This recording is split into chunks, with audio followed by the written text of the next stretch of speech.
Baik tuan-tuan, insya-Allah kita akan mulakan. Boleh ya tuan-tuan dan puan-puan? Mohon maklum balas tuan-tuan dan puan-puan, boleh dengar suara saya? Boleh Ustaz. Boleh, alhamdulillah. Nota, Ustaz, nota dah. Okey. jelas. Baik, alhamdulillah. Nota dapat ambil dekat link ya, dekat link Dapat Google Drive. dah. Okey, baik insya-Allah. Kita akan mulakan. Bismillahirrahmanirrahim. Innal hamdalillah nahmaduhu wa nasta'inuhu wa nastaghfiruh wa na'udzu billahi min shururi anfusina wa min sayyiati a'malina. من يهده الله فلا مضل له ومن يضلل فلا هادي له وأشهد أن لا إله إلا الله وحده لا شريك له وأشهد أن محمدا عبده ورسوله يا أيها الذين آمنوا اتقوا الله حق تقاته ولا تموتن إلا وأنتم مسلمون فإن خير الحديث كتاب الله. Sesungguhnya sebaik-baik perkataan adalah kalamullah, adalah kitab Allah. Wa khairul hadiyi hadiyu Muhammadin sallallahu alaihi wasallam. Dan sebaik-baik hidayah, sebaik-baik petunjuk adalah petunjuk Nabi Muhammad sallallahu alaihi wasallam. Wa syarrul umuri muhdasatuha. Seburuk-buruk perkara adalah perkara yang diada-adakan. Fa inna kulla muhdatsatin bid'ah. Setiap yang diada-adakan adalah perbuatan bid'ah.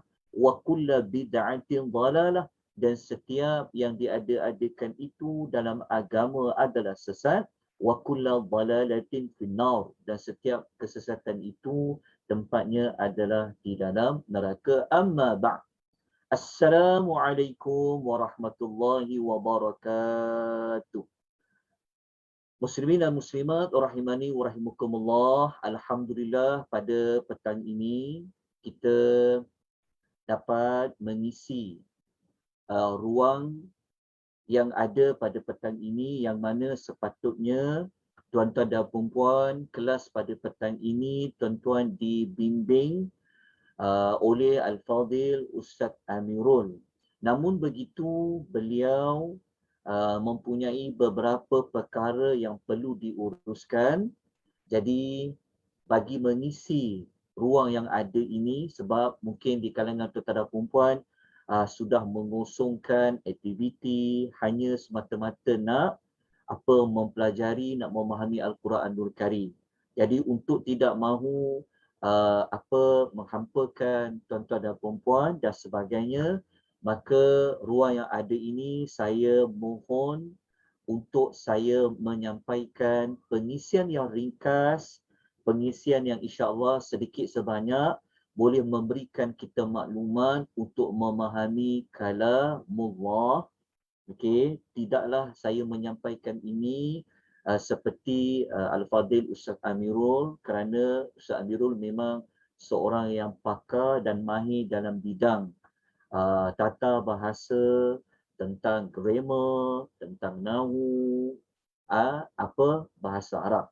Jadi sedikit sebanyak kalau ada kekurangan, saya mohon kemaafan kepada tuan-tuan dan puan-puan. Baik. Untuk petang ini kita merujuk kepada dua nota. InsyaAllah tajuk utama kita pada petang ini, kita akan membicarakan tentang kehalusan kalamullah. Maksud dia apa? Maksud dia, kalau kita baca sesuatu ayat di dalam Al-Quranul Karim, kadang-kadang kita terus pergi melihat kepada terjemahan ayat. Kan? Ini yang biasa orang awam seperti kita, kalau dia baca satu ayat, dia terus tengok kepada terjemahan. Sebab apa? Sebab dia nak faham apa yang Allah Ta'ala nak sampaikan, apa yang Allah nak bagi tahu. Okey.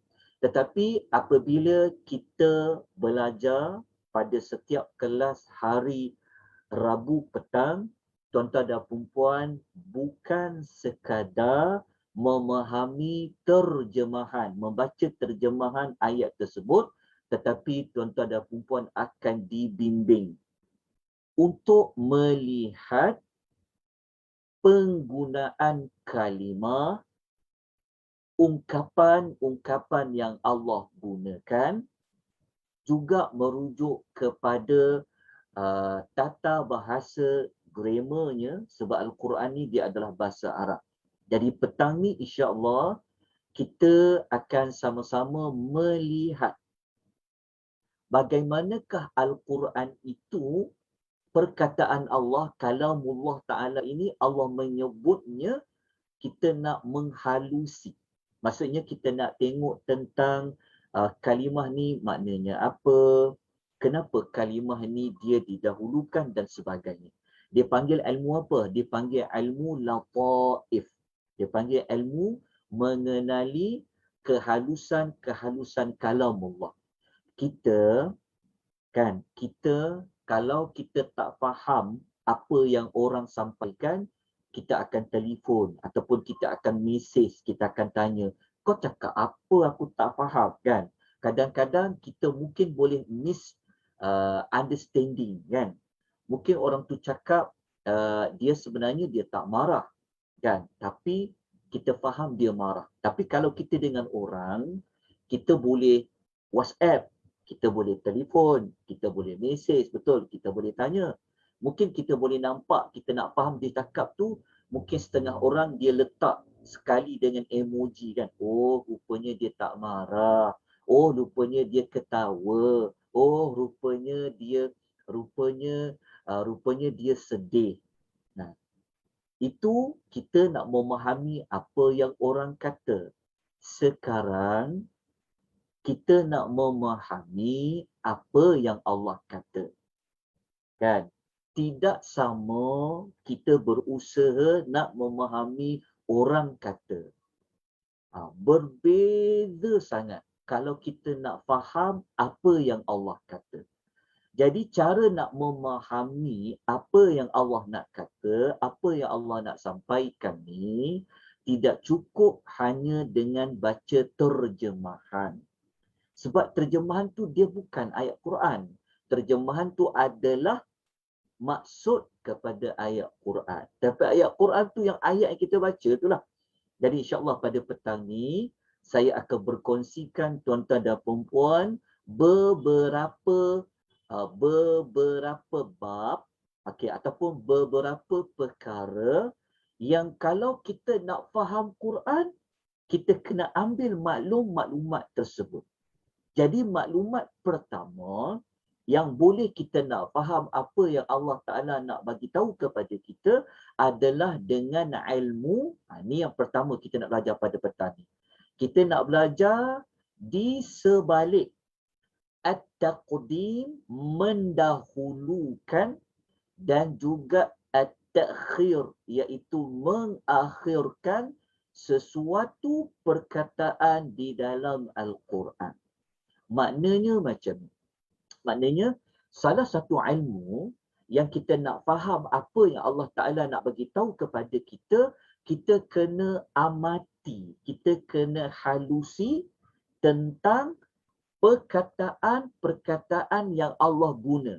Yang Allah guna tu maksudnya kita nak tengok tentang kenapa Allah Ta'ala dia sebut perkataan ini, kalimah ini terlebih dahulu, kemudian Allah kemudiankan, Allah akhirkan kalimah atau perkataan yang tertentu.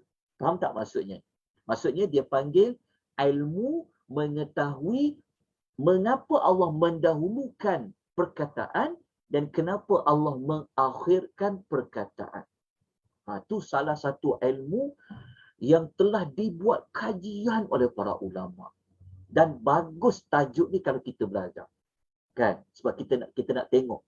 Kan? Di sebalik Allah mendahulukan, di sebalik Allah mengakhirkan, dia memberi makna-makna yang tertentu. Inilah yang kita nak belajar pada petang ini. InsyaAllah, mohon rahmat dari Allah untuk melapangkan dada kita. Mudah tangkap apa apa yang saya nak sampaikan. Kan? Terbuka minda tu. Okey, perlahan-lahan kita belajar. Kalau ada kalimah yang saya sebut ni macam saya tak faham lah Ustaz sebut apa, tolong tanya. Okey, saya cakap perlahan-lahan dan saya akan mengulang-ulang beberapa perkara.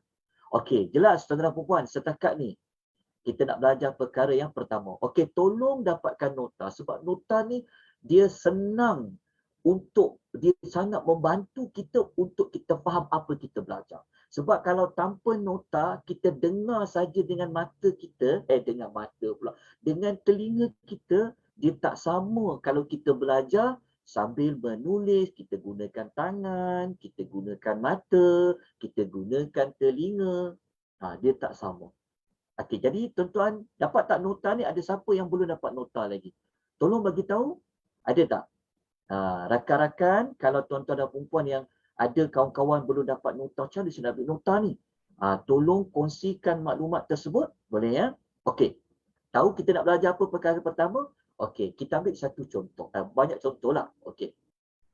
Contoh yang pertama, maksudnya dalam banyak-banyak hikmah, dalam banyak-banyak sebab, dalam Allah mendahulukan perkataan, mengakhirkan perkataan ini, salah satu fungsinya, tujuannya adalah untuk menta'zimkan Allah Subhanahu wa Ta'ala.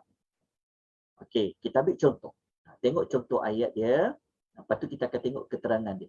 Okey, kita ambil ayat Suratul Al-Ahzab. Okey, ayat nombor 56. Okay, ayat ni kalau kita baca, Allah Ta'ala berfirman, A'udhu billahi minasyaitanir rajim. Inna Allaha wa malaikatahu yusalluna 'alan nabi.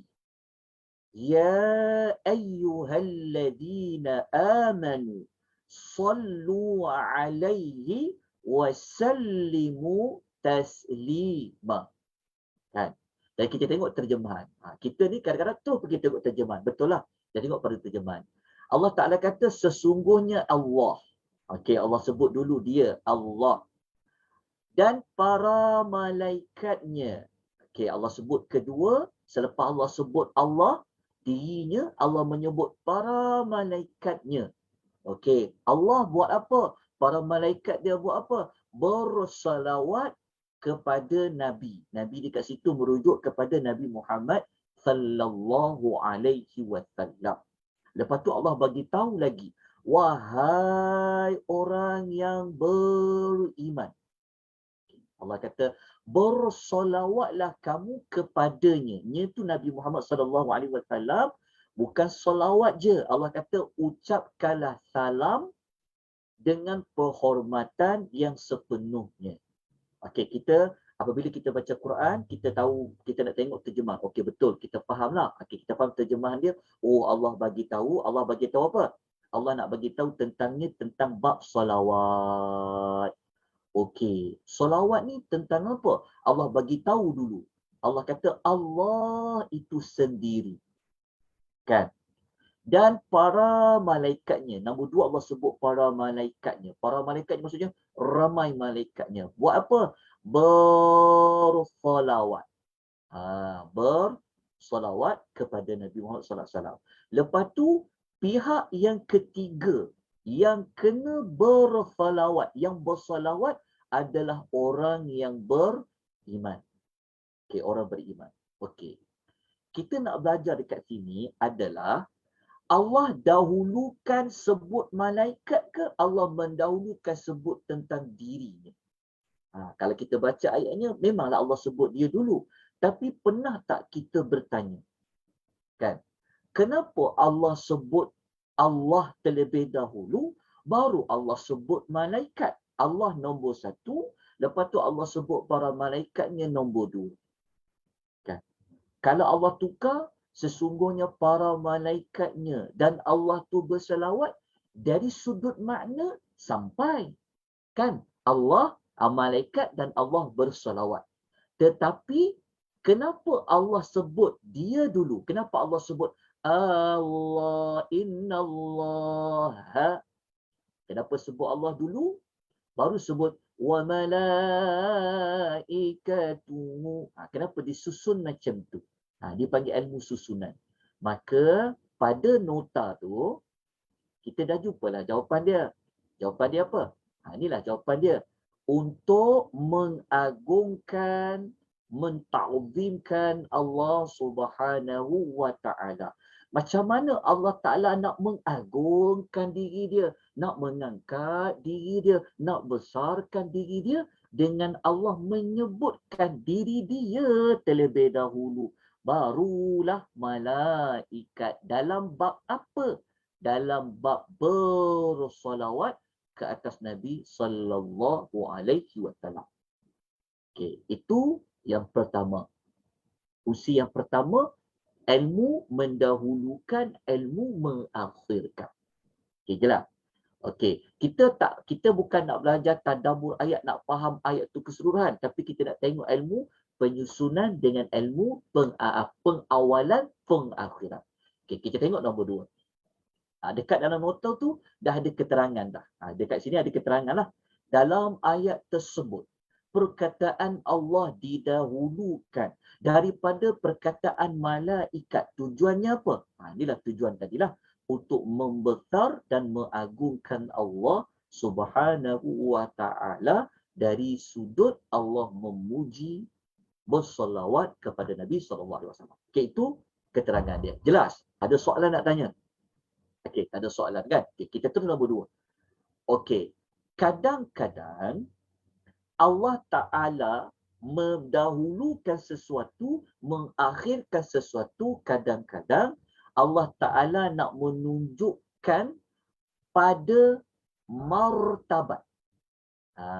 Dari sudut apa? Allah Ta'ala nak dari sudut martabat yang tinggi. Maksudnya, A dengan B ni dia macam ada persamaan jugalah. Maksudnya yang B ni fungsi kedua.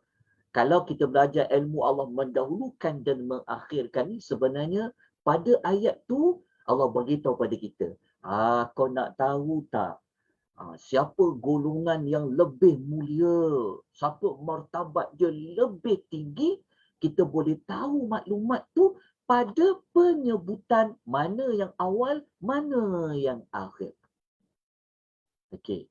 Kadang-kadang kita tak sempat nak tengok mana awal, mana akhir. Kita baca terjemahan saja sebab kita nak faham ayat dia. Tapi apabila kita masuk kepada satu fasa, kita nak mengamati ayat tersebut, itu yang dipanggil tu menghalusi. Tengok elok-elok mana ayat Allah mulakan dulu, kalimah apa. Okey, kita tengok contoh. Contoh ni kita ambil dalam surah Taubah. Okey, surah Taubah ayat nombor 100. Okey, ayat ni Allah Ta'ala menyebut tentang dua golongan. Wasabiqunal awwalun minal muhajirin wal ansar. Okay, kita baca sampailah hujung sampailah hujung ayat tu. Okay, kita tengok dulu Allah kata apa. Terjemahan kan. Orang yang terdahulu, yang mula-mula. Maknanya orang yang mula-mula sebelum kita ada orang yang terdahulu.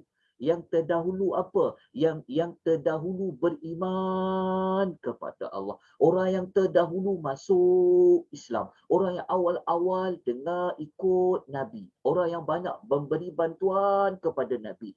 Yang menyebarkan Islam. Tu orang yang terdahulu, yang mula-mula. Okey. Lepas tu Allah menyebut orang terdahulu tu siapa? Allah sebut golongan pertama. Minal muhajirin. Allah sebut dulu golongan pertama. Muhajirin. Siapa dia? Orang muhajirin. Allah sebut dulu orang muhajirin. Lepas orang muhajirin Allah kata apa? Wal ansar. Allah sebut ansar. Nombor 1 muhajirin. Nombor 2 ansar. Allah sebut ansar. Okey, nampak? Okey, kenapa Allah sebut orang yang muhajirin? Muhajirin maksudnya orang yang berhijrah kan daripada Mekah nak masuk ke dalam Madinah. Kan Allah sebut dulu Orang-orang yang terdahulu yang mula-mula apa? Yang mula-mula yang mula-mula menegakkan Islam, masuk ke dalam Islam, beriman kepada Nabi, beriman kepada Al-Quran, beriman kepada Allah yang mula-mula ni, Allah kata dulu, orang yang telah berhijrah. Lepas tu Allah sebut orang yang ansar yang kedua. Okey. Kenapa Allah tidak sebut ansar dulu? Baru Allah sebut muhajir. Kan? Kalau tukar dua tu dari sudut makna sampailah. Kan? Dua kumpulan ni kumpulan yang lebih awal pada kita, yang tolong Islam, yang kembangkan Islam, kan. Tetapi Allah Ta'ala tidak akan menyebut sesuatu perkara, mesti ada sebab dia. Maka kita cari sebab lah. Kenapa Allah sebut muhajirin dulu? Kenapa Allah sebut ansar dulu? Dari sudut menyebut muhajirin daripada ansar, dia membawa makna apa? Tengok kepada ada keterangan dia. Ada keterangan dia. Dalam ayat ini, ayat 100 ni, Al-Quran mendahulukan perkataan muhajirin daripada ansar untuk menerangkan, nak bagi tahu kepada kita yang baca ayat 100 tu. Seolah-olah Allah bagi tahu kepada kita. Kalau kau nak tahu antara orang muhajirin dengan orang ansar, siapa lebih mulia, siapa darjatnya lebih tinggi di sisi Allah, Allah kata orang muhajirin berbanding dengan golongan ansar. Sebab apa? Sebab orang muhajirin ni adalah orang yang banyak berjihad di jalan Allah dari segi jiwa, raga dan juga harta benda. Ialah dia sanggup tinggalkan rumah, tinggalkan harta benda, tinggalkan kebun-kebun, kadang-kadang tinggalkan keluarga demi nak ikut berhijrah. Berbanding dengan orang yang tunggu-tunggu dekat Madinah ni, orang hijrah tu sampai. Jadi dekat sini kita dapat jawapan kenapa Allah sebut muhajirin dulu baru ansar. Maknanya Allah Ta'ala nak bagi tahu kepada kita, orang muhajirin tu dia lebih mulia, darjatnya lebih tinggi, darjatnya itu dari sudut orang ansar. Walaupun orang muhajirin dan ansar ni sama-sama masuk syurga, mereka adalah sahabat Nabi. Tapi dari sudut siapa yang lebih banyak berkorban, tentulah orang muhajirin. Sebab mereka diseksa, mereka yang awal-awal memeluk Islam dekat Mekah berbanding dengan orang ansar. Tapi kita tak dapatlah jawapan yang meninggikan darjat siapa lebih mulia. Sebab dekat ayat tu Allah tak terang. Allah cuma sebut dua golongan saja. Tapi apabila kita belajar ilmu, siapa yang Allah sebut dulu? Kita dapat jawapan dia. Jadi kalau kita baca ayat ni, dua-dua Allah kata apa? Allah kata orang yang mula-mula, ya, dari sudut keislaman mereka, pengorbanan mereka, orang muhajirin dan ansar. Lepas tu orang yang ikut jejak langkah mereka. Orang yang ikut tu macam kita lah. Kita ni ikut macam orang muhajirin, ikut macam orang ansar, pertahankan Islam, buat untuk agama Allah, tolong agama Allah. Betul. Okey, tetapi orang yang mengikut tak sama macam orang ansar. Orang ansar tak sama macam muhajirin. Macam mana tak sama? Kerana susunan itu dia berbeza. Okey, dari sudut penyebutan. Okey, Allah kata, tiga-tiga kumpulan ni kata Allah redha kepada mereka dan mereka pula redha kepada Allah. Allah sediakan mereka syurga-syurga yang mengalir di bawahnya sungai-sungai. Mereka kekallah di dalam syurga tu. Okey, jelas? Faham tak? Kan? Faham kan? Okey. Okey, Alhamdulillah. So, lepas ni, baca je Quran, bukan baca terjemahan. Kita tak gesa-gesa untuk baca ayat berikutnya. Kita tengok dulu, faham terjemahan. Nanti cari jawapan dia. Okey, kita terus ketiga. Okey, kita bertiga ya. Okey. Okey, ada satu lagi contoh. Sayang kalau nak tinggalkan contoh ni. Perlahan kita belajar. Okey, kita tengok contoh surah An-Nisa ayat nombor 69. Okey, surah An-Nisa ayat nombor 69. Okey, dekat ayat ni Allah bagi tahu tentang orang yang Allah pernah bagi nikmat. Allah sebut, وَمَنْ يُطِعِ اللَّهَ وَالرَّسُولَ فَأُولَئِكَ مَعَ الَّذِينَ أَنْعَمَ اللَّهُ عَلَيْهِمْ مِنَ النَّبِيِّينَ وَالصِّدِّيقِينَ وَالشُّهَدَاءِ وَالصَّالِحِينَ وَحَسُنَ أُولَئِكَ رَفِيقًا. Kalau kita baca terjemahan, Allah kata, sesiapa yang dia taat Allah, dia taat Rasul Allah, maka mereka akan ditempatkan di dalam syurga bersama-sama orang yang telah diberi nikmat. Okey. Bersama-sama orang yang telah diberi nikmat. Okey. Siapa mereka yang pernah Allah bagi nikmat? Allah sebut 4.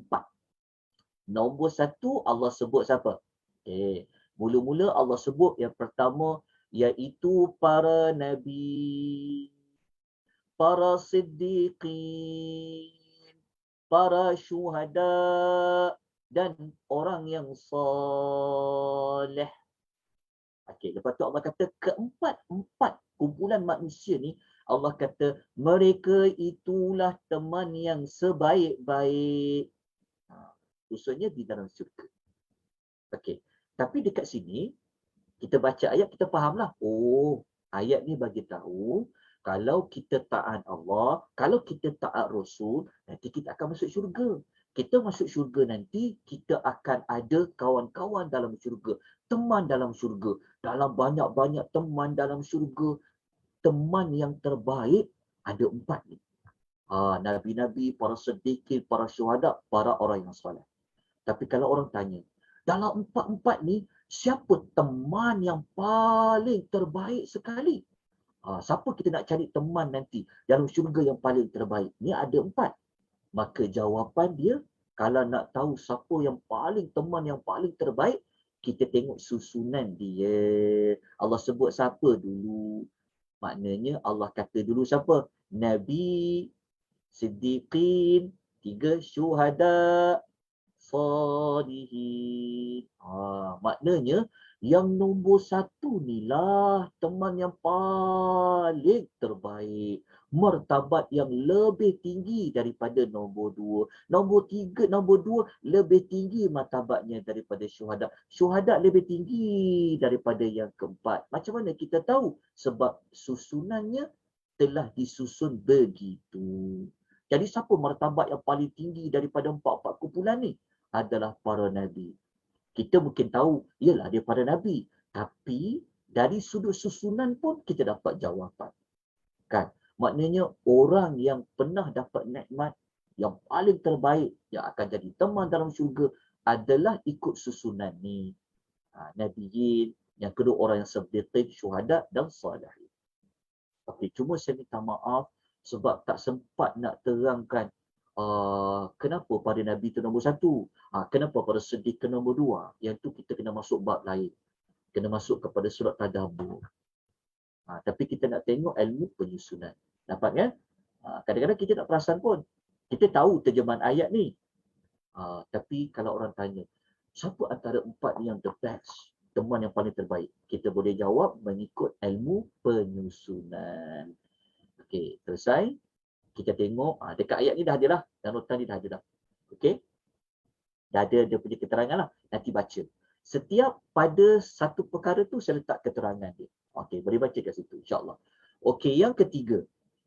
Kadang-kadang Allah susun sesuatu ni kadang-kadang adalah disebabkan memang tabiat semula jadi sesuatu perkara tu. Tabiat semula jadi sesuatu perkara tu. Contoh, macam ni kita nak tahu kan. Allah Ta'ala ni maha bijaksana. Lepas tu kalau kita nak belajar ilmu, belajar dalam Quran. Tengok Allah Ta'ala cerita tentang orang yang berbisik-bisik. Kan? Allah sebut dulu macam mana. Tengok Allah kata. Kita terus pergi kepada ayatnya. Ayat yang Tuhan kata. Ni kita tengok dulu surah apa ni? Contoh dia, study case dia. Contoh. Study case dia surah apa? surah Mujadilah ataupun Mujadalah ayat nombor 7. Allah kata tentang orang berbisik-bisik. Allah kata, "Ma yakunu min najwa thalathatin illa huwa radi'uhum wala khamsatin illa huwa sadisuhum wala adna min dhalika wala akthara illa huwa ma'ahum aynama kanu." Akhirnya Allah Ta'ala susun. Tengok ya. Kita tengok ayat dia. Allah susun apa dulu? Allah Ta'ala kata, tiadalah orang yang berbisik-bisik. Isu dia tentang orang yang berbisik-bisik. Antara 3 orang, melainkan Allah lah yang akan ada di situ menjadi yang keempat. Lepas tu Allah kata, dan tiadalah 5 orang yang berbisik-bisik, cakap diam-diam. Dia kata diam-diam. Kan, 5 orang. Tapi Allah kata, melainkan yang keenam, antara 5 orang tu, yang keenam tu, adanya Allah yang mendengar. Okey, isunya, kenapa Allah sebut 3? Lepas tu Allah sebut 4. Lepas tu Allah sebut 5. Baru Allah sebut 6. Kan? 3, 4, 5, 6. Kenapa Allah susun macam tu? Apa rahsia di sebaliknya? Kan? Kalau 3 orang pun Allah tahu. Kalau 4 orang bisik pun, 5 orang pun Allah tahu. Tapi kenapa Allah menyebut begitu? Kerana, ini persoalan dia tadi tu. Allah mendahulukan menyebut angka 3, baru 4. Lepas tu, lepas 4, Allah sebut angka 5, lepas tu Allah sebut angka 6. Kenapa? Jawapannya adalah kerana, inilah dekat atas tadi itulah. Kerana memang cara bilang dia macam tu. Faham tak? Memang cara bilangan dia memanglah daripada 3 baru jumpa 4, daripada 4 baru jumpa 5, lepas jumpa 5 baru jumpa 6. Itu di antara rahsia dia. Kan, rupanya yang mengajar kita mengira adalah Allah. Okey, jelas. Inilah tajuk dia. Dekat saya warnakan warna biru ni, inilah antara rahsia dia. Kalau orang tanya, kenapa Allah sebut 3, lepas tu sebut 4, kan, sebut 5, lepas tu sebut 6. Kita kata, lah, dia memang cara mengira macam tu. Kan? Tabiat sesuatu tu kena 3 dulu, barulah 4. Itu jawapannya. Okey, kita pergi yang keempat. Kadang-kadang Allah dahulukan satu perkataan. Kadang-kadang Allah nak menunjukkan sebab, musabab kepada berlakunya suatu perkara.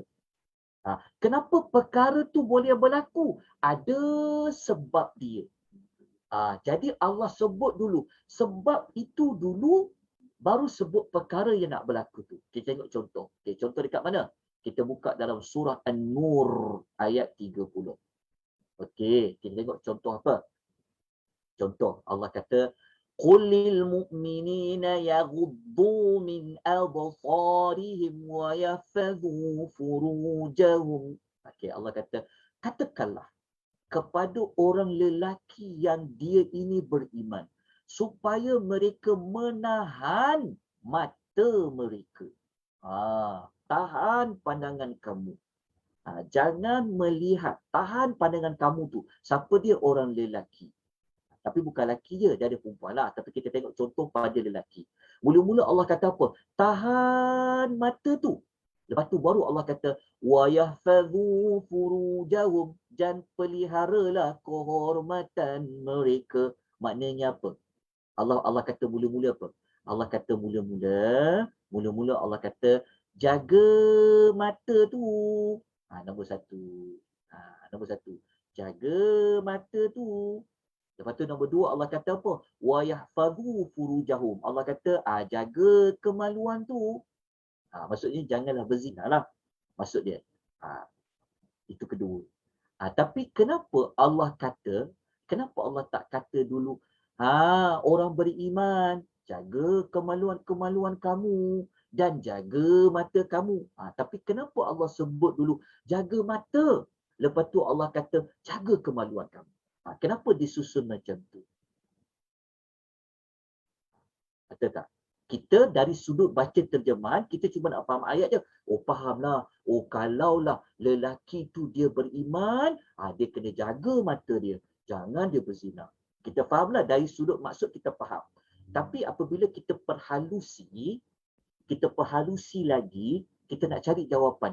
Kenapa Allah kata jaga mata dulu, baru jaga kemaluan? Kenapa? Tentu ada sebab. Sebab dia seperti yang kita tunjuk contoh tadi itulah. Untuk menerangkan sebab musabab berlakunya sesuatu.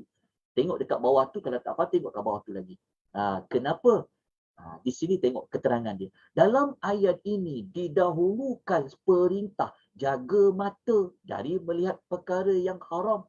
Allah dahulu menyebut dulu jaga mata, baru Allah kata jaga kemaluan. Sebab apa? Sebab apa jaga mata? Kenapa sebut jaga mata dulu? Kerana menjaga penglihatan, jaga mata dari tengok perkara-perkara yang haram ni menjadi sebab kepada terjaganya kemaluan atau kehormatan. Faham tak maksudnya? Maksudnya orang ni dia boleh terbabas, dia boleh tak jaga kemaluan dia, kan? Apabila dia tak jaga mata. Maknanya kalau kita jaga mata dari melihat perkara-perkara yang Allah haramkan, nanti dia akan membawa kepada, dia akan prevent kita, dia akan cegah kemaluan kita. Tapi kalau kita tak jaga mata kita, nanti dia akan membawa kesan kepada perbuatan kita tak menjaga kemaluan. Sebab tu apa-apa perkara dalam perkara hidup ni, dia datang daripada mata. Tu yang orang kata dari mata jatuh ke hati. Kan boleh tengok dulu. Sebab itu Islam ni dia sangat bagus. Selalu Allah prevent. Cegah dulu. Cegah dia macam mana? Kalau tak nak jatuh pada zina, pada mata. Jaga mata. Kalau mata tu tak dijaga, kan, maka nanti akan membawa kepada penyebab jatuh ke dalam zina. Tapi kalau mata ni dijaga, dia dapat mencegah daripada jatuh kepada zina. Sebab kalau nak tengok cantik, kan, tengok pada mata, bermula pada mata. Kan, tapi kalau kita terdengar, kalau kata, orang tu cantik lah, dia tu cantik lah. Kan, tapi kalau dia dengar, dia tak sama seperti dia melihat. Nampak tak? Bijaksananya Allah Ta'ala dalam dia menyebut maklumat ni. Jadi petua dia, kalau nak elak daripada berlaku penzinaan, okay, bermula daripada mata ni. Itulah Allah sebut dahulu pada mata, baru sebut dia kemaluan. Okay, dapat? Tuan-tuan dan puan. Jelas ya? Okey. Begitu juga kalau kita ambil contoh lain. Kalau kita ambil contoh dalam suratul Fatihah. Surah Fatihah ni memang satu contoh ayat yang ada ilmu ni. Ilmu yang mendahulukan, mengakhirkan. Kalau kita tengok contoh suratul Fatihah yang dia ada kaitan dengan sebab dan musabab. Dia tengok kepada. Kalau kita tengok contoh surah Al-Fatihah, kita tengok ayat 5. Kan Allah kata iyyaka na'budu wa iyyaka nasta'in. Allah sebut apa dulu? Allah kata engkau kami sembah. Dia sebut tentang kami sembah, na'budu dulu. Na'budu dulu. Baru Allah kata apa? Nasta'in. Nasta'in jadi nombor 2. Kami minta tolong. Jadi nombor 2. Okay, kenapa ayat ni dia disusun hanya kepada engkau kami menyembah. Baru Allah kata hanya kepada engkau kami minta tolong. Kenapa sebut sembah dulu baru minta tolong? Sembah ni maknanya ibadah lah. Kenapa? Jadi jawapan dia ada. Kalau orang yang belajar ilmu ni, dia tak tergesa-gesa dia nak baca ayat berikutnya, dia akan cari kenapa Allah sebut na'budu baru nas nasta'in. Okey, kenapa nasta'in? Jadi dekat dalam jawapan ni dah ada dah. Saya dah highlight dengan warna kuning lagi supaya lebih nampak. Okey dekat bawah ni keterangan dia. Dalam ayat ini perkataan na'budu didahulukan daripada perkataan nasta'in. Kenapa? Kerana ibadah kepada Allah adalah tujuan utama. Kan? Tujuan yang paling besar hidup kita beribadat dulu, na'budu. Sebab tu dia sebut dulu. Tapi minta tolong tu dia merupakan cara untuk kita beribadat.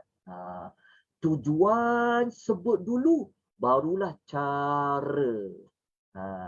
Contoh, ialah kan objektif dulu. Contohnya macam kita kan, objektif kita nak faham Quran. Cara dia macam mana? Baca tafsiran ayat. Tujuan utama nak faham Quran. Maka tujuan tu dulu didahulukan sebut. Baru pada cara. Nak bincang cara, nak bincang kaedah, itu nombor 2. Tapi tujuan dulu kena sebut. Tujuan dia apa? Tujuannya adalah untuk beribadat kepada Allah. Cara dia macam mana ibadat kepada Allah? Doa, minta tolong. Nampak tak? Jadi kenapa sebut dulu ibadat dulu? Kerana ibadat tu adalah objektif, tujuan. Maka tujuan tu kena sebut dulu. Cara nak merealisasikan tujuan tadi, nak mencapai tujuan tadi, caranya adalah doa. Okey, itulah di antara jawapan dia. Jelas faham Okey. Kita pergi kepada yang E. A, B, C, D, E. Okay, kita tengok. Yang berikutnya, yang keempat. Kadang-kadang Allah susun nak bagi tahu kepada kita mana yang lebih banyak, mana yang lebih sedikit. Kita dapat jawapan. Kan ada beza tadi kan? Kalau yang ni pula Allah nak bagi tahu. Allah tak nak bagi tahu. Apa yang lebih banyak, apa yang lebih sikit. Kita tengok cara Allah susun dia. Kita tengok dekat sini. Allah kata, kita tengok sedikit dia kat mana? Surah Fatir ayat 32. Okey, ini Allah Taala cerita pasal Al-Quran. Allah kata thumma awrathnal kitaba alladhina istafaina min ibadina. Okay, kita baca terjemahan dia dulu, isunya tentang apa?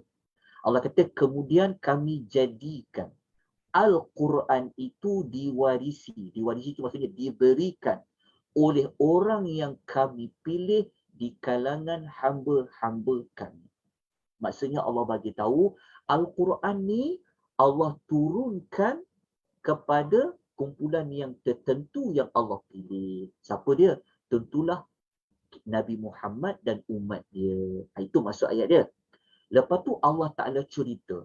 Umat Nabi Muhammad ni, mereka yang dapat Quran tadi ni, mereka terpecah kepada 3 kumpulan.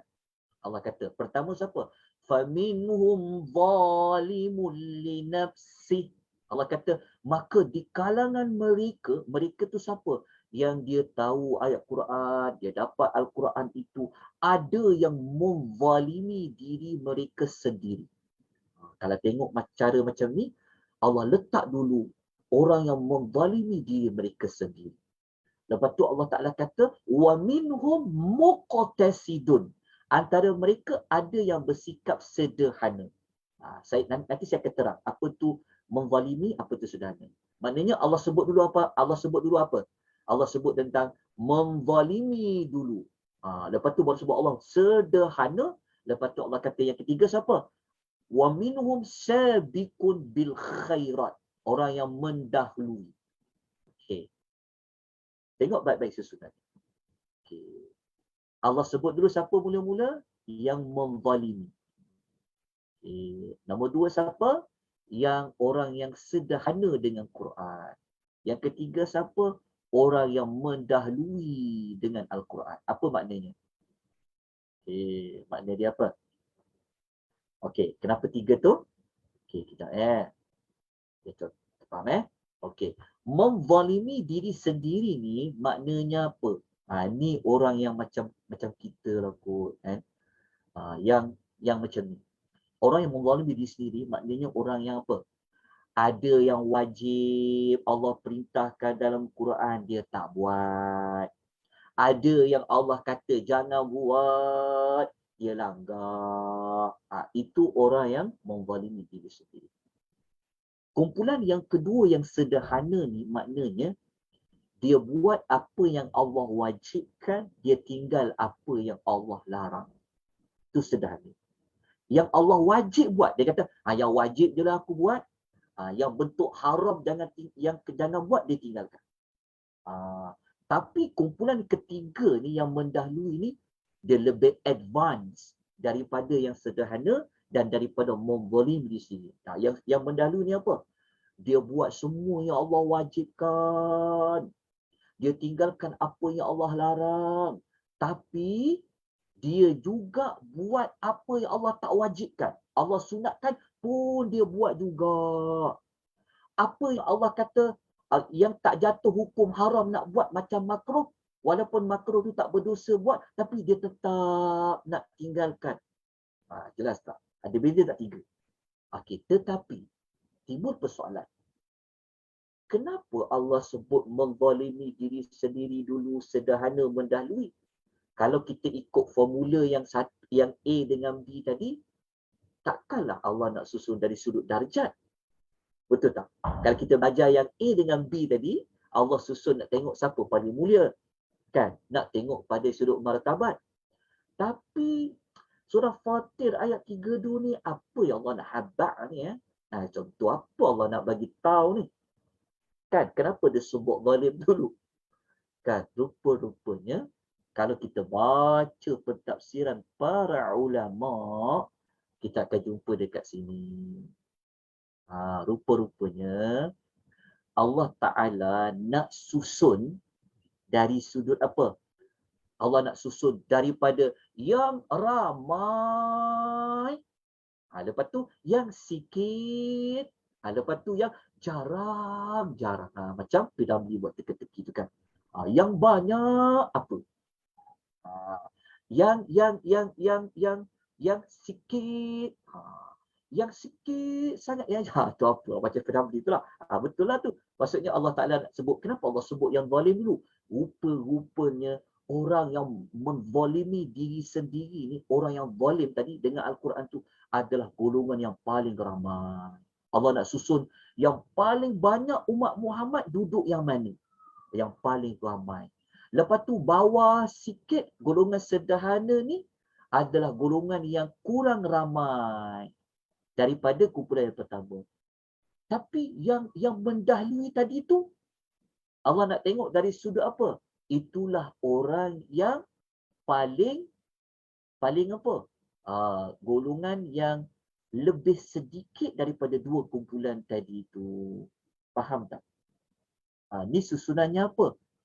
Tapi kita tak faham maklumat ni kalau kita tak belajar. Kita tak belajar ilmu mendahului, ilmu mengakhirkan. Kita cuma faham, okey, ayat tu kata ada 3 kumpulan. Kita dapat maklumat lah. 3 kumpulan manusia. Tapi kalau kita mendalami, menghalusi, dari sudut ilmu mendahului, mengakhirkan tadi, rupa-rupanya Allah Ta'ala nak bagi tahu kepada kita, okey, dalam 3 kumpulan ini, yang ramai duduk kumpulan mana, yang menzalimi diri sendiri, okey, yang kurang sikit golongan yang sederhana, yang sikit sangat adalah golongan yang mendahului. Apa tu kena bacalah dekat dalam tu apa maksud yang ramai tadi, yang ada buat jahat, ada juga dia buat dosa kan. Kalau sederhana tadi tu macam mana? Kalau yang sedikit tu macam mana?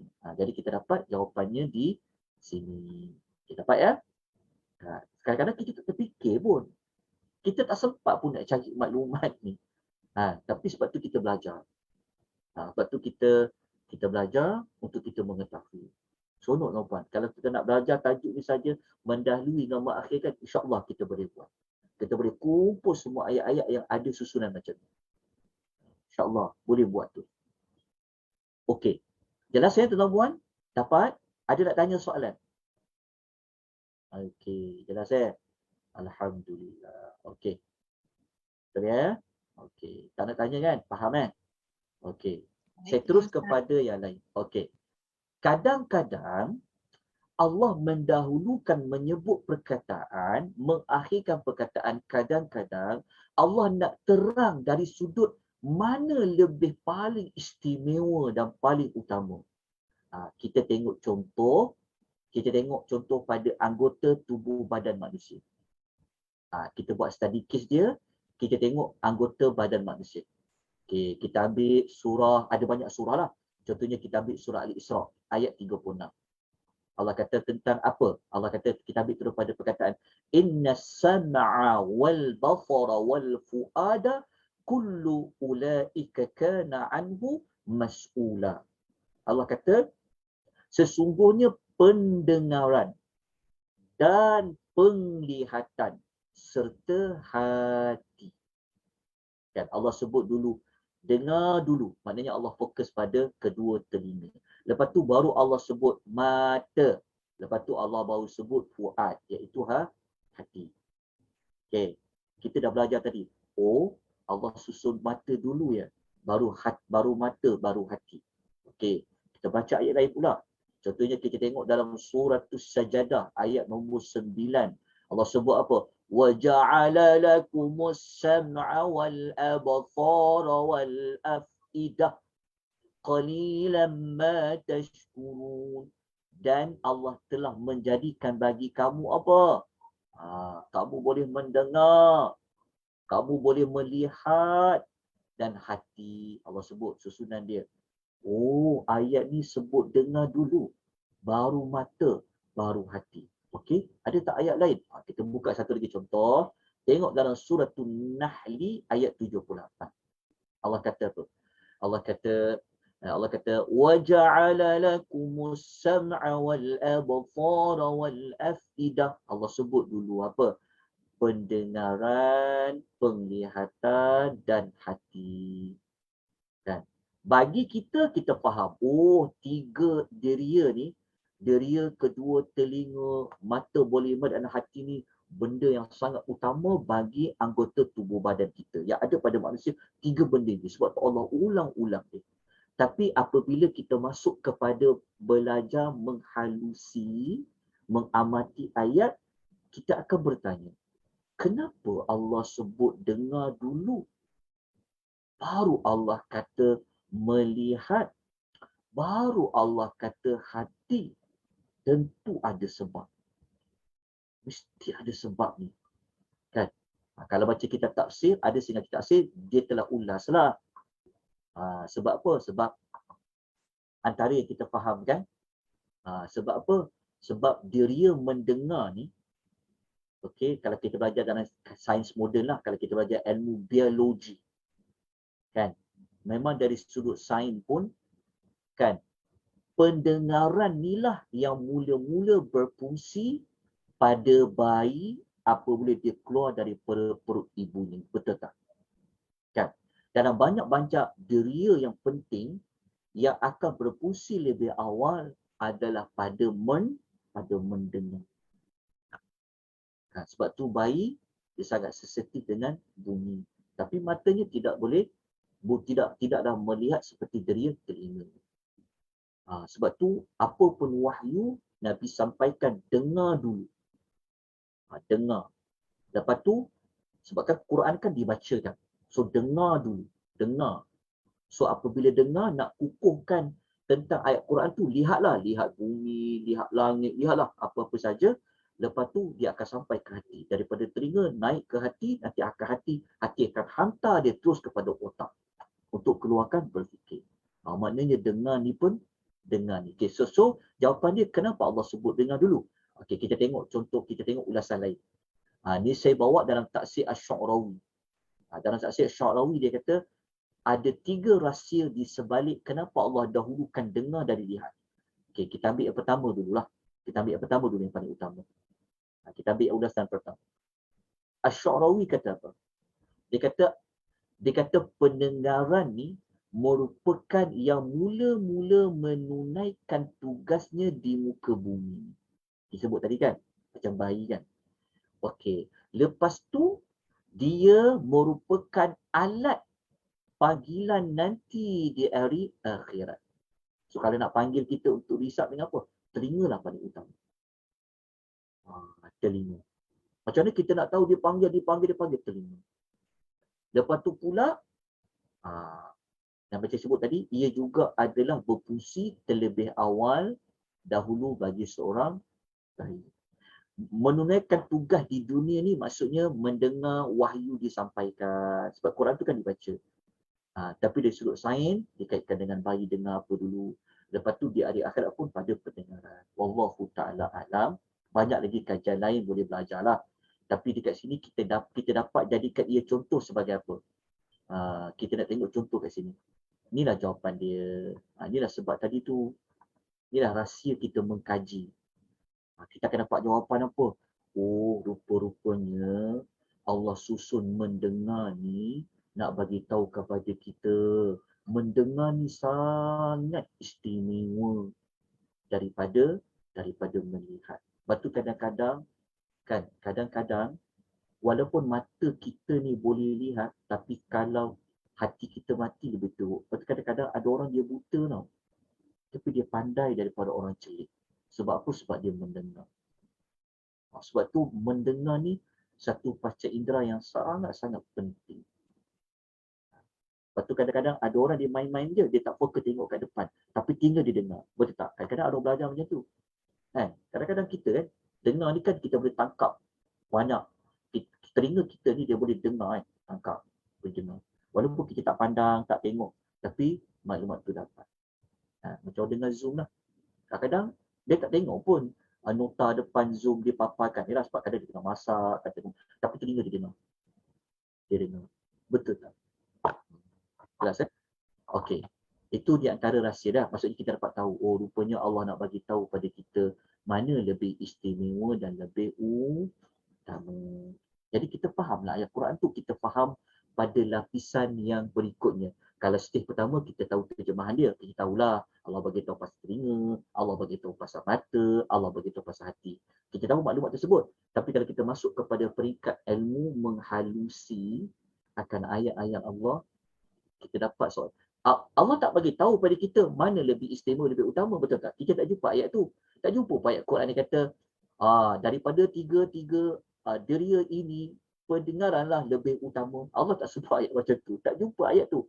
Tapi secara tersurat Allah bagi tahu dari sudut penyusunan dengan menyebutkan pada mana yang awal, pada mana yang akhir. Penting tak ilmu? Kalau kita kena belajar. Okey, jelas tuan-tuan. Nanti kita akan tutup dengan surah Fatihah. Dekat surah Fatihah tu ada ilmu. Ilmu mendahului, ilmu mengakhirkan. Nanti kita akan tunjuk. Jadi apabila kita baca Fatihah tu, kita boleh faham yang tersurat dan tersirat. Yang tersirat, yang tersirat. Okey. Okey, saya teruskan dengan sikit lagi. Boleh ke tuan-puan? Boleh teruskan lagi ni? Boleh tuan-puan? Mendengar ke? Tak apa. Boleh. Boleh. Okey, boleh. Alhamdulillah. Dia tak apa. Kalau mata sambil tutup tak apa. Paling penting telinga dengar. Ya. Okey. Jadi boleh dengar. Okey, kalau kita ambil surah Fatihah lah contoh kan. Siapa dah ikuti tadabbur 15 jam kot, kita pernah buat suratul Fatihah. Ya kan? Tuan-tuan tahu tak ilmu susunan tu kat mana? Contoh kan? Contoh. Kenapa Allah sebut orang dapat nikmat dulu? Kan kita doa tu an'amta alaihim. Lepas tu baru kita jumpa orang yang Allah murka ghairil maghdubi alaihim. Betul. Lepas tu baru orang kata orang sesat kan? Kan ada 3 kumpulan tu kan? Ni ilmu penyusunan lah ni. Taqdim dengan takhir. Kenapa Allah sebut susun macam ni? Kenapa Allah kata golongan yang an'amta alaihim, lepas tu baru al-maghdub, lepas tu baru waladhdallin. Kenapa Allah sebut dulu nikmat, baru sebut Allah murka, baru sebut Allah sesat? Ni ada ilmu ni. Kenapa? Apa sebenarnya rahsia Allah nak bagi tahu? Siapa boleh kongsikan sebelum kita pergi kepada bab yang kedua? Siapa boleh kongsikan? Dah belajar dah sebenarnya, saya nak minta pengukuhan. Boleh? Siapa boleh kongsikan? Kenapa Allah sebut nikmat dulu, baru sebut Allah murkai, baru Allah sebut sesat? Awak lagu tu. Ada tak? Siapa boleh bagi jawapan? Tak apa, teka-teka je. Pernah dengar tak? Pernah ikuti tak ilmu penyusunan dan ilmu pendahuluan dengan pengakhiran ni? Okay, tak apalah. Saya tanya, saya jawab lah. Ya. Okey, cikgu zaman sekarang dia kena sabar dengan anak murid dia. Ustaz, dia bukan kembali kepada surah An-Nisa tadi ke? Yang Allah nak bagi tahu yang minan nabiyyin wasiddiqin wasyuhada. Bukan yang tu ke? Itu ada berkaitan tentang bab nikmat. Kalau yang empat kumpulan tadi, yang empat kumpulan tadi tu dia duduk kat sini. Contoh orang yang diberi nikmat. Tapi antara empat yang dapat nikmat tu siapa terbaik? Tadi Nabi tu. Okey, tak apa. Terima kasih kepada yang memberikan respon. Okey, tak apa. Seorang pun dah cukuplah mewakili semua lah. Okey. Di sini kita dapat maklumat apa? Kenapa Allah susun macam ni? Nak menunjukkan bahawa rahmat Allah Ta'ala kaitkan dengan nikmat, Allah dahulukan sebut murka. Jadi kalau kita nak kenal Allah kan, kalau kita nak kenal Allah, Allah nak tunjukkan pada nikmat dia terlebih dahulu ke nak tunjuk pada dia marah, dia murka? Di sini Allah nak menunjukkan tentang rahmat dia dulu.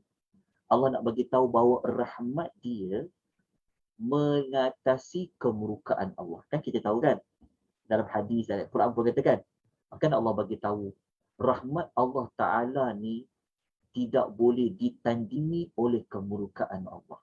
Sebab tu Allah sebut dulu orang dapat nikmat.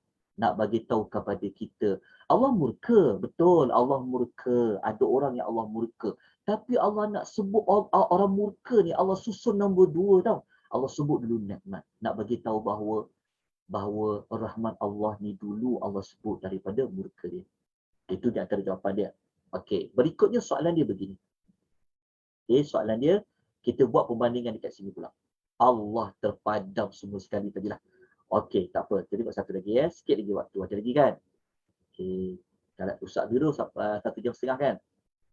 Okey. Murka dengan tetap. Okey, kita buat perbandingan pula. Kita belajar kan? Murka ni siapa? Yahudi dalam hadis Nabi kan? Okey, sesat tu siapa? Sesat tu orang siapa? Nasrani. Okey, orang Nasrani. Okey. Maksudnya sifat-sifat Nasrani. Okey. Sekarang ni timbul persoalan. Kita dah belajar ilmu dahulu. Lepas ni kita boleh tanya. Kan belajar tanya. Okey, kenapa Allah sebut orang yang dimurkai dulu baru orang yang sesat?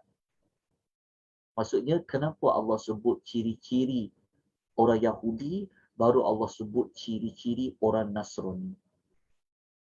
Mesti ada sebab. Jadi kenapa? Di sini jawapan dia, Allah nak bagi tahu dekat kita bahawasanya antara orang Nasrani dengan orang Yahudi ni lebih teruk daripada orang Nasrani.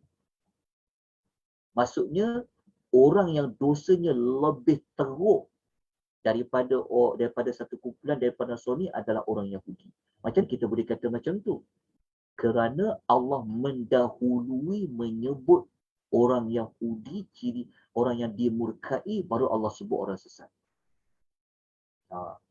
Lepas tu, kalau kita tengok dari sudut konteks sejarah, orang Yahudi ada terlebih dahulu daripada orang Nasrani.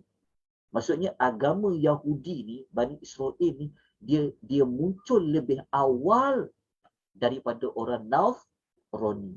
Sebab orang Nasrani, dia muncul selepas peristiwa Nabi Dikaitkan dengan Nabi Isa. Tapi orang Yahudi dia dah mula daripada kisah siapa? Kisah Nabi Yaqub lagi. Nampak tak? Di sini pun Allah Ta'ala susun dari sudut sejarah. Ingat. Dari sudut dosa, ni lebih teruk. Sebab mereka membunuh para Nabi. Ada banyak cerita lah. Baca dekat buku Al-Fatihah yang pernah kita beli. Kan?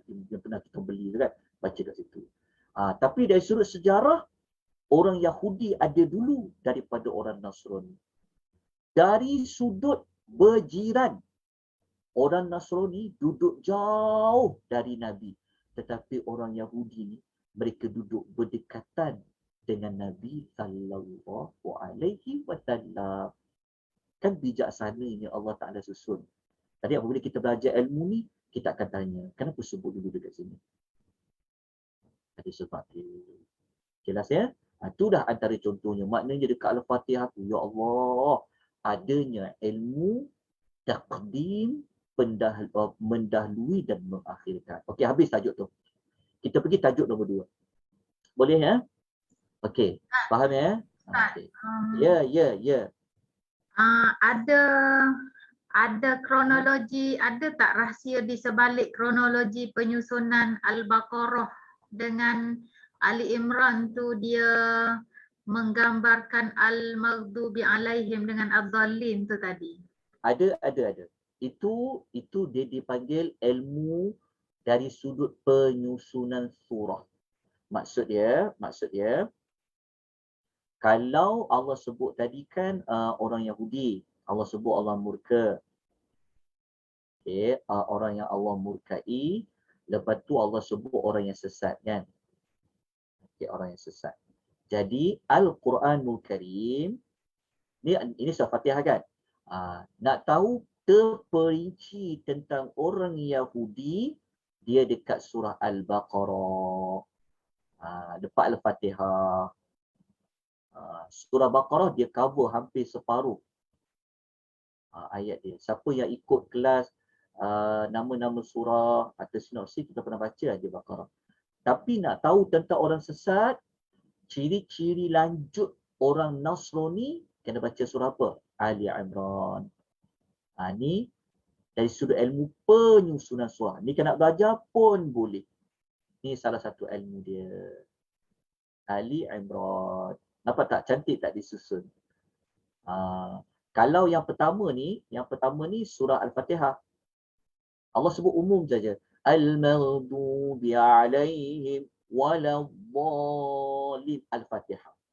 Tapi nak tahu terperinci kenapa dia itu maghdub, Al-Baqarah kata, aku akan ceritakan dekat surah Baqarah. Lepas tu, kalau orang tanya pula, macam mana saya nak tahu mereka itu ad-dallin? Kenapa? Ali Imran kata, pas dekat aku cerita. Nampak tak susunan dia? Tapi kalau baca An-Nisa pula, dia combine dua-dua. An-Nisa dia gabung dua-dua. Tentang Yahudi ada, orang Nasrani pun ada. Itu jawapan tadi. Wallahu'alam. Okey. Kita teruskan satu lagi bab boleh? Sempat tak habis ni? Tak sempat 2 nota lah. Saya ambil nota yang ni. Boleh tuan-puan? Boleh Ustaz. Boleh. Okey. Yang ini kita nak belajar ilmu ni pula. Ni dia panggil ilmu kerelevanan. Ataupun, bukan kerelevanan lah. Dia panggil ilmu hubung kait. Ataupun dia panggil ilmu munatabat. Ni. Dia punya tesis master saya tajuk ni lah. Munatabat. Munasabah.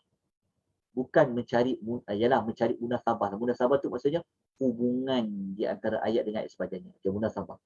Okey, sekarang kita nak cari rahsia. Kan, kalau kita baca ayat ni kan. Kita baca ayat ni.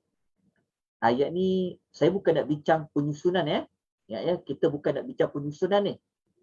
Kita nak bincang tentang apa kaitan antara satu ayat dengan satu ayat. Apa tak tajuk dia? Hubungan di antara ayat dengan ayat. Kita bukan nak tengok penyusunan. Penyusunan kita dah belajar dah. Kita nak tengok contoh antara ayat dengan ayat. Okey, jom kita sebut dekat maklumat ni. Okay, kita tengok contoh study case dia, kita tengok surah apa? Okay, kita tengok surah Al-Ghashiyah. Ayat 17 hingga ayat nombor 20. Okay, Allah sebut tentang apa? A'udzubillahi minasyaitonir rajim. أفلا ينظرون إلى الإبل كيف خلقت وإلى السماء كيف رفعت وإلى الجبال كيف نصبت وإلى الأرض كيف سطحت. Okey, kalau kita tengok hubungan ayat, kita tengok dulu Allah sebut apa mula-mula. Tengok ya. Fokus utama Allah sebut ibil. Ibil ni apa? Unta. Lepas tu Allah sebut ayat berikutnya tentang as-sama. Allah sebut tentang apa? Tentang langit. Lepas tu Allah sebut tentang jibal, gunung, ganang. Lepas tu Allah sebut tentang bumi. Tengok terjemahan dia lah. Dia faham lah. Saya dah boldkan. Saya dah hitamkan tulisan tu. Mula-mula Allah sebut tentang apa? Unta. Lepas tu Allah suruh kita perhatikan langit. Lepas tu Allah suruh perhatikan gunung ganang. Lepas tu Allah suruh perhatikan bumi. Okey, ingat ya, bab ni kita bukan nak kupas tentang kenapa sebut unta dulu. Baru sebut langit. Itu kita masuk topik lain. Jauh pula. Tapi kita nak mencari jawapan apa hubungan sebut unta dengan langit. Apa hubungan langit, unta dengan gunung ganang? Apa hubungan unta dengan bumi? Apa perkaitan dia? Disebut dalam ayat ni. 4 perkara ni. Kenapa?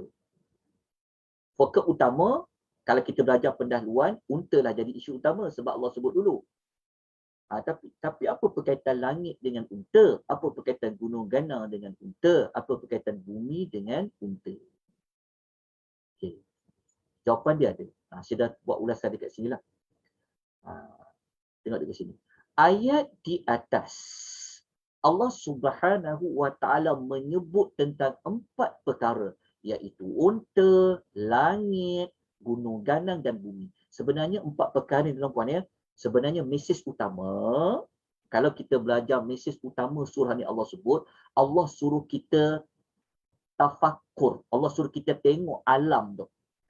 Allah Ta'ala suruh kita tengok pada kelebihan pada unta yang ada pada langit lah. Ini Allah suruh kita perhatikan 4 perkara ni. Okay, kita dah faham lah. Itu perkara utama pada ayat. Itu dulu.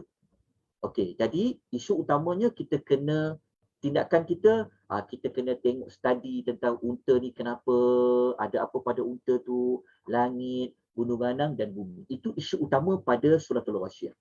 Tapi kalau kita nak lebih dalam lagi, kita nak cari perkaitan, perhubungan keempat-empat benda ni. Dekat nota tu dia kata, maka apakah hubungan dan pertautan keempat-empat perkara ini?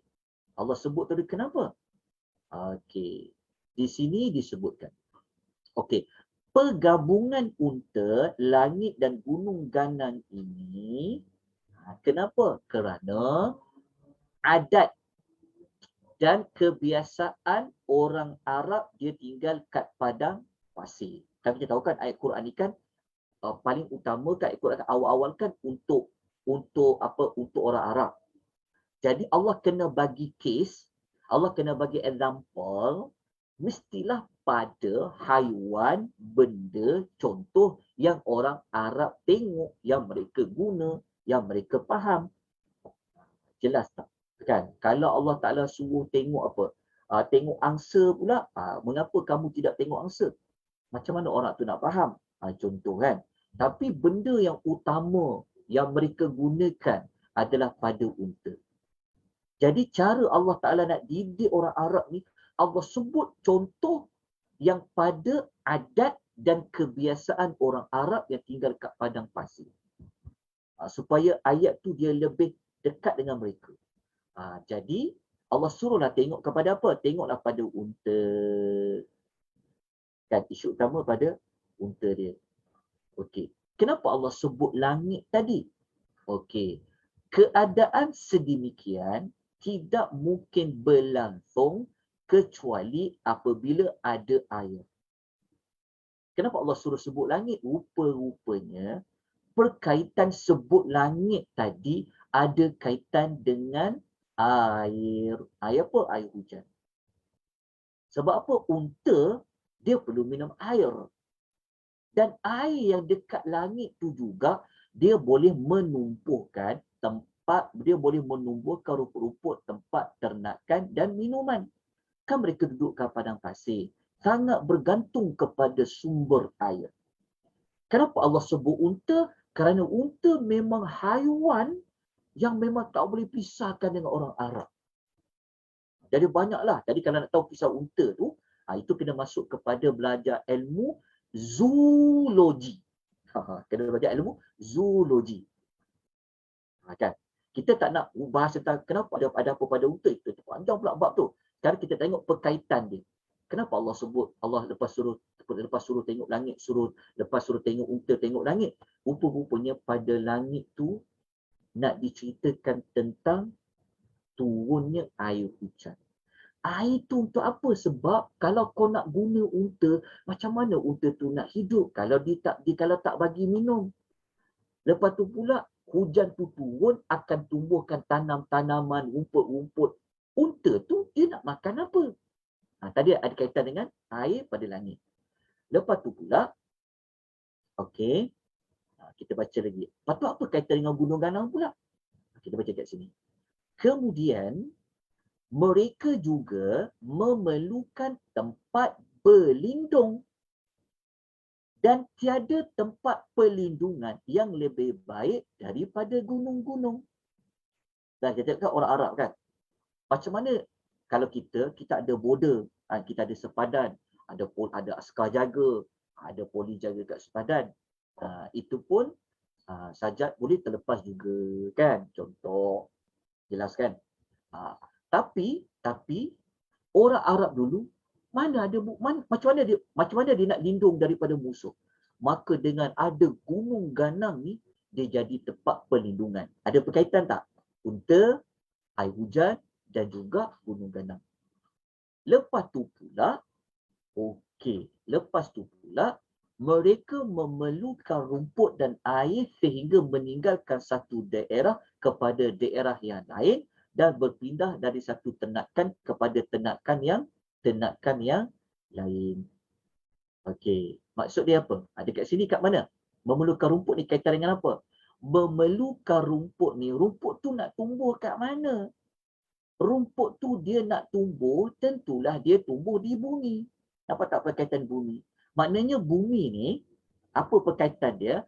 Bumi ni dia jadi tempat apa? Mungkin tempat tadahan air, mungkin tempat untuk tumbuhnya tanam-tanaman.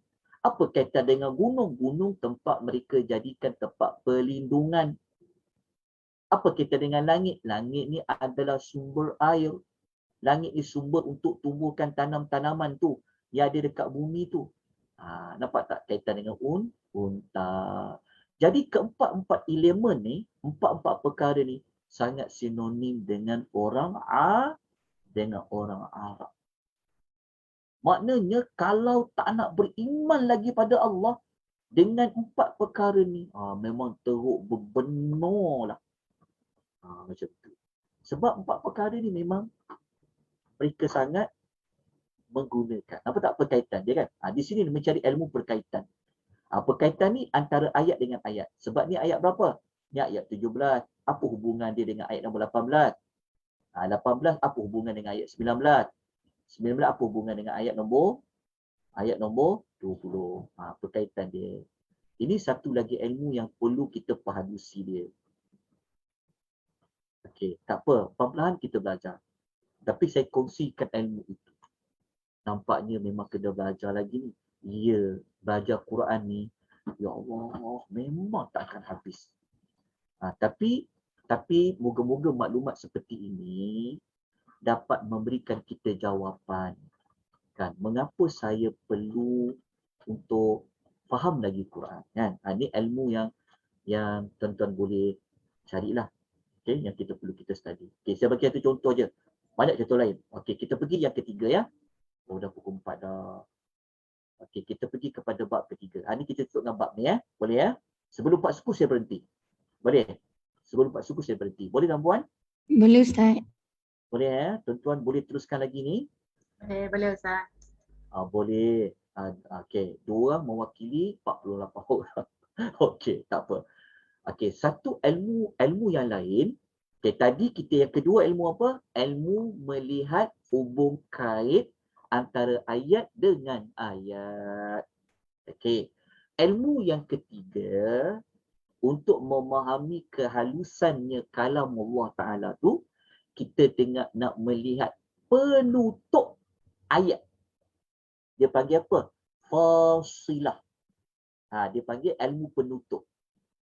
Kita baca Quran, kadang-kadang kita tak sempat pun nak tengok kenapa ayat tu dia tutup macam tu. Kenapa dia tutup macam tu?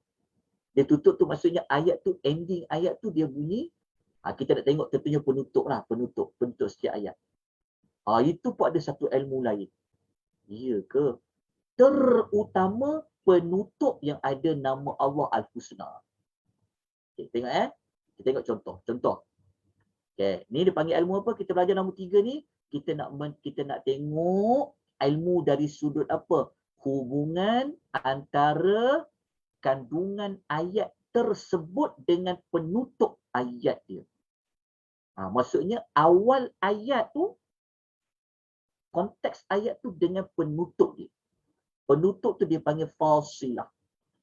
Sekejap saya nak jawab.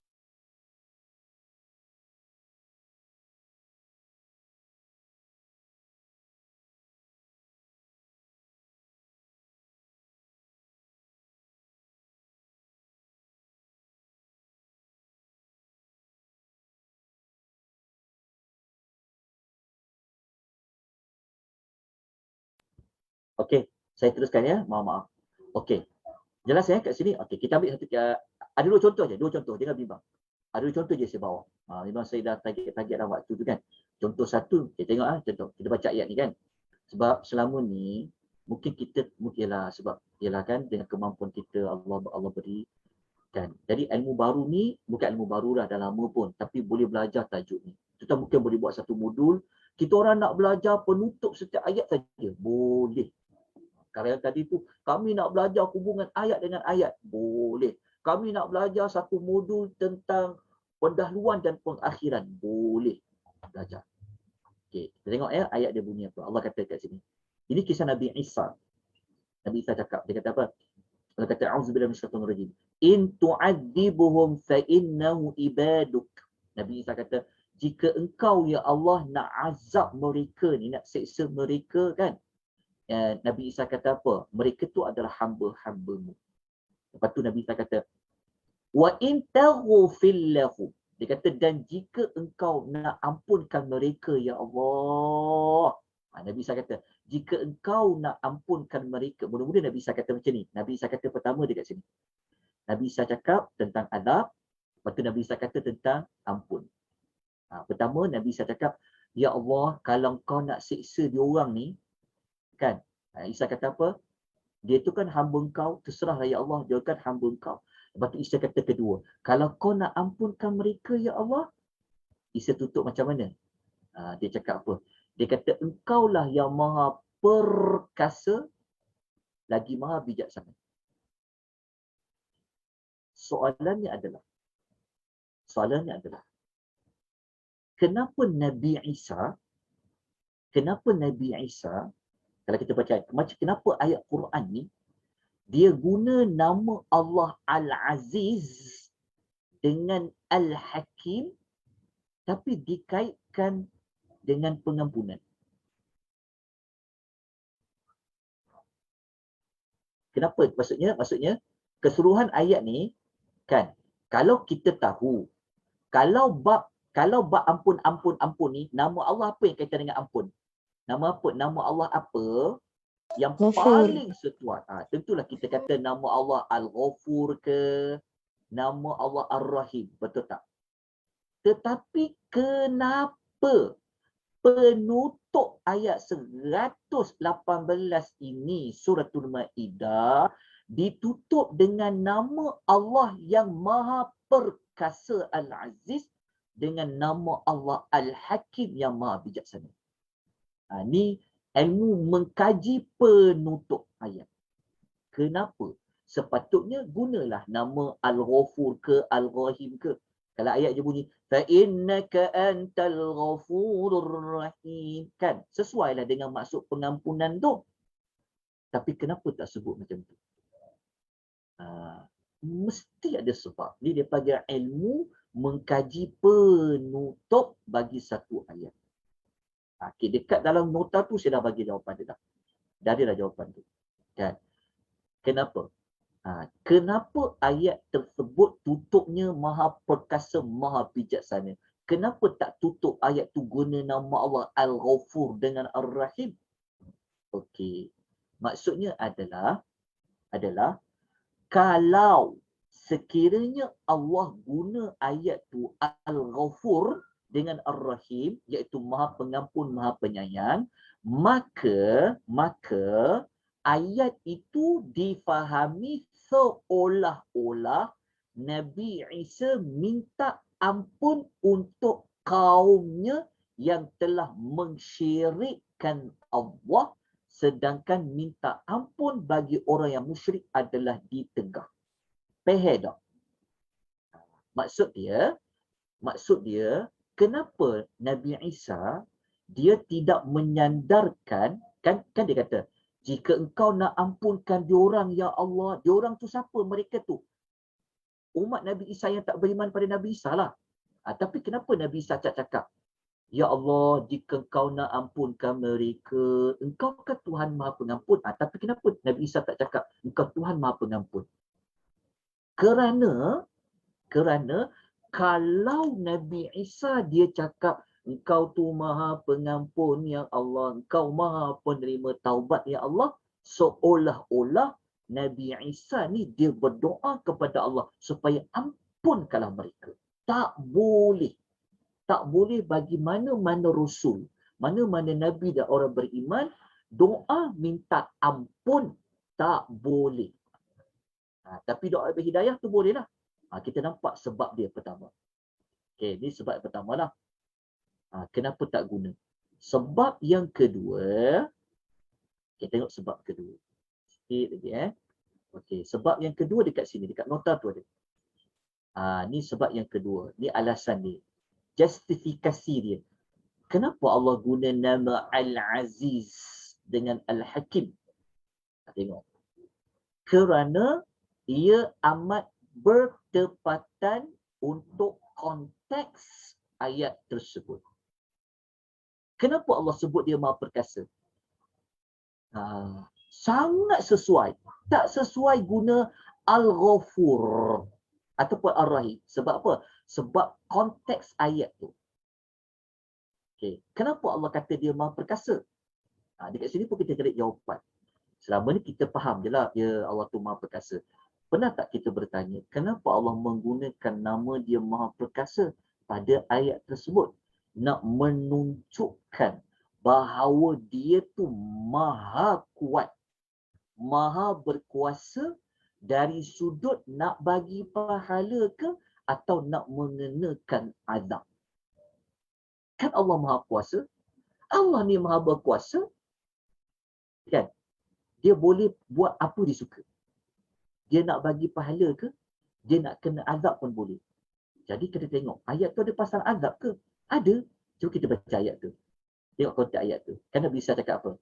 Tengok dia kata, ya Allah, jika engkau nak seksa mereka. Seksa tu kan dikaitkan dengan nama Allah apa? Allah yang maha perkasa. Kan Nabi Isa kata, jika engkau nak ampuni mereka, kan? Allah boleh buat pilihan. Itu tu sesuai nama Allah maha perkasa sesuai dengan konteks ayat-ayat ini. Jelas? Itu jawapan dia. Okey, tengok nama lain. Okey, kita tengok maksud lain. Kenapa Allah guna dia maha bijak? Kenapa dia guna dia maha hakim? Dia maha bijaksana. Kenapa? Kerana nak menjelaskan bahawa segala tindak tanduk Allah adalah tepat, betul dan ada hikmah. Sebab apa? Sebab konteks ayat tadi tentang apa? Tentang nak azab ataupun nak bagi pengampunan. Jadi Allah Ta'ala kalau dia azab seseorang, memang orang itu patut kena azab. Tepat dia azab. Sebab tu guna nama Al-Hakim di belakang ni. Jelas tak? Tapi kalau Allah kata, dia tak perlu diazab lah, dia maafkanlah dia, pun tepat, pun betul. Sebab apa? Sebab Allah Ta'ala ni, kalau kita baca dekat sini, manakala itu sekiranya Allah melepaskan mereka daripada azab, walaupun mereka bersalah, maka hanya Allah lah yang tahu hikmah di sebalik tindakan yang Allah buat. Kenapa? Kerana dia tu maha bijaksana. Okay, jelas tuan-tuan? Kan kita dapat satu pemahaman yang tambahan. Kalau hanya kita sekadar baca terjemahan, dengan kita merenung, menghalusi penutup nama-nama Al-Husna dekat hujung dia. Dia sebenarnya bukan pada nama sajalah, tapi pada penutup dia panggil fasilah. Kenapa Allah guna Al-Aziz ya? Kenapa guna Al-Hakim ya? Masya Allah, sangat tepat Allah. Tapi kita tak akan dapat jawapan macam ni kalau kita tak menghalusi dia, belajar. Dari sudut mana kita tahulah, oh Allah bagi tahu tentang apa? Dia boleh azab diorang. Allah boleh bagi pengampunan kepada diorang. Lepas tu kita tahu dua nama ni. Tapi pernah tak kita melihat penutup ayat tu? Kenapa Allah guna dia Maha Al-Aziz, Maha Bijaksana? Sangat sesuai dengan konteks ayat ini. Jelas ya? Itu ilmu penghujung dia. Nak belajar ilmu tu, insya-Allah dalam perancangan. Belajar penutup-penutup. Banyak benda nak belajar Ustaz. Iya. Tak rugi belajar Quran ni. Okey, kita ambil contoh last sekali ya. Nombor 2 ya. Okey, last sekali. Sebelum Pak Suku ni. Di mana? Cepat. Okey, kita ambil dua contoh. Ya. Tengok kat sini ya. Okey, kita ambil surah Sabah. Surah Sabah ayat 2 dengan kita ambil surah Nur ayat 4 hingga 5. Kalau baca keterangan insya-Allah boleh faham. Okey, cuba tengok kat sini. Surah Sabah Allah sebut nama apa dulu? Ar-Rahim, lepas tu Al-Ghafur. Betul ya? Nampak ya? Ar-Rahim, Al-Ghafur, penutup bagi ayat nombor 2 surah Sabah. Jelas. Tetapi ketika dekat surah An-Nur pula, okey, surah An-Nur pula Allah tutup dengan Ghafur dulu baru Rahim. Jelas tak? Petang-petang ni kan beza kan? Dekat konteks ayat surah Nur, ayat tentang apa? Melempar tuduhan zina. Allah tutup ayat tu sebut apa? Dia Maha Pengampun. Dia sebut dulu. Kalau dia sebut dulu ni bisa disebab. Lepas tu baru dia sebut Maha Penyayang. Isu tentang apa? Bab tuduhan zina. Contoh. Dia sebut dulu dia Maha Pengampun, dia Maha Penyayang. Tetapi ketika dia cerita dekat surah Sabah ni surah pasal nikmat. Kenapa Allah sebut dia itu penyayang, dia itu pengampun? Kenapa terbalik pula? Pun ada sebab dia.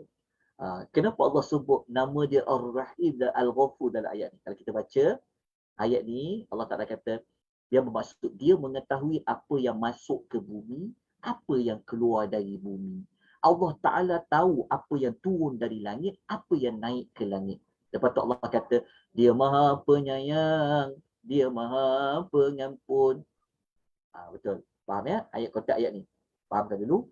Lepas tu, waktu dia baca dekat surah An-Nur ni pula, pasal orang yang menuduh orang zina ni, kan, kalau tak bawa saksi, kena sebat. Kalau tak bawa 4 saksi menuduh orang zina, dia kena sebat 80 kesebatan lah.